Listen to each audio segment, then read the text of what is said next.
is how Frontier Opening Bell gets started this Tuesday, the 7th day of February, of March, I beg your pardon. Let's get on with the show for today as we get into the first full business and market week of the new month of March. The markets begin to move on as we saw earnings coming through from a number of African markets. Nigeria, the MTN shares climbed very strongly on Monday to start the new week on the back of that very strong earnings for last year, an increase in data and voice businesses for this large telco listed on the Nigerian market. Elsewhere, MTN in Rwanda also reported better than expected earnings for full year 2022.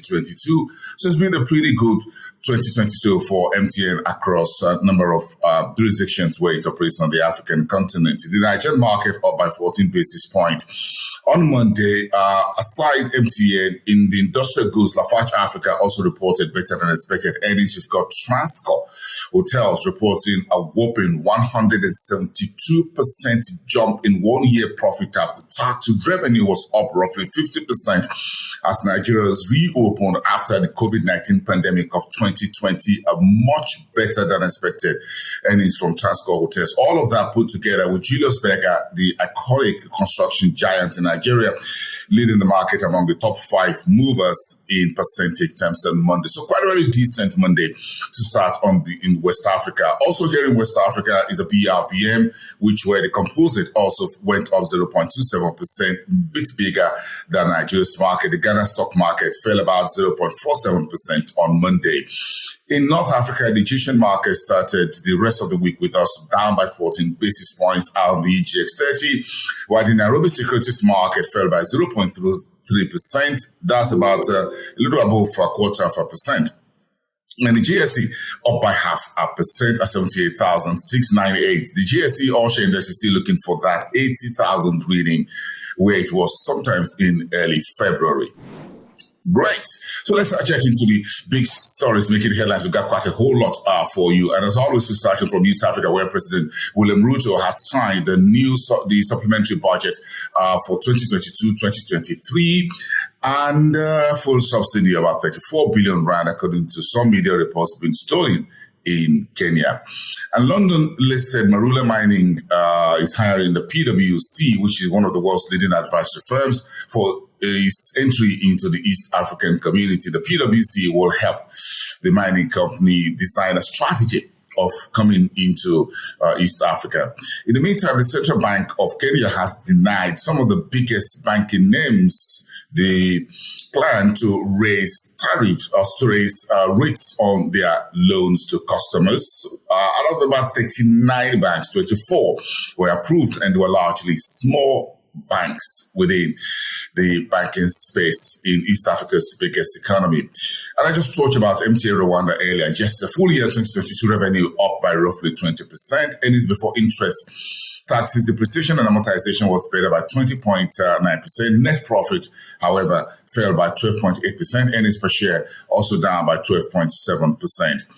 In Tanzania, ABSA's CEO Abdi Mohammed is now heading the Kenyan unit of ABSA, which is headquartered. The ABSA group is headquartered in South Africa.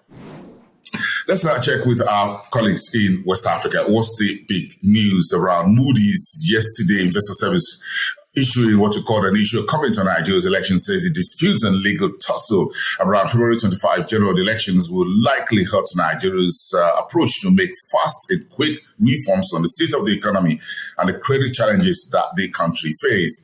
Nigeria is currently selling 2-year and 3-year papers in the monthly savings bond at about 9.4% for the 2-year paper and 10.45% for the 3-year paper.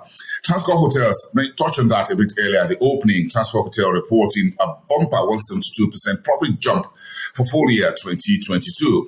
In Ghana's PMI jumped to an expansionary mode, 50.2 reading in February from a contractionary 42.7 reading in the month of January. February, much better better than the previous month. But the problems, the fiscal issues with Ghana are not yet over, as far as the currency weakening and a very strong inflation reading. Saipem, the Italian energy giant, has won $400 million worth of drilling contract in Cote d'Ivoire in West Africa as well.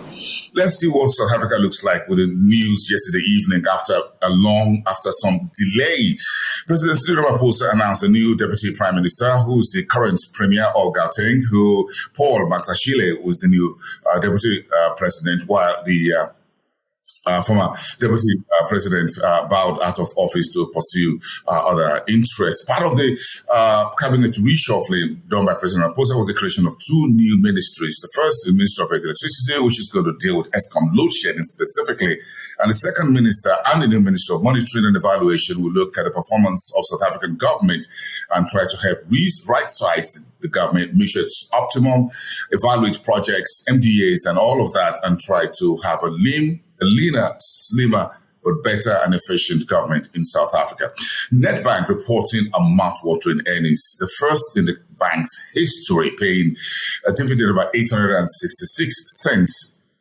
Fourth quarter GDP, however, for South Africa, according to Nedbank's forecast, will be down by 0.4%, saying South Africa likely went into recession in the final quarter of 2022 on the back of Eskom load shedding or energy crisis. Now, Zimbabwe is planning to include products being sold priced in US dollars as part of its basket of measurement of official inflation. Previously, inflation was computed on the basis of products, goods and services in Zimbabwe, priced only in Zimbabwean dollar. Now, the Ministry of Finance says it would now include goods and services priced in US dollar in that basket. That will likely give Zimbabwe a better picture of the country's inflation.